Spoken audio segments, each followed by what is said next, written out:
Сәлеметсіздер, менің есімім Көшербаев Райымбек, мен 10-шы басым оқушысымын.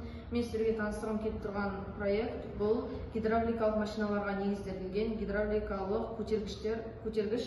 Яғни бұл кез келген ауыр затты көтеріп түсіруге болады. Бұндай заттармен біз 7-ші сыныпта таныспыз. Яғни мына шприцтердің ішіндегі қысым арқылы кез келген затты көтеріп түсіруге болады. Оны жасауға 4 шприц және бұның корпус ағаштан жасалынған. Және де бұны қай жерлерде қолдануға болады. Бұны көбінесе фабрикаларда, заводтарда, ауыл шаруашылығында және де үй салғанда қажет. Және де бұл кез келген ауыр салмақты көтере алады. Бұның ерекшелігі тоқ қожын қажет етпейді. Қазіргі таңда көптеген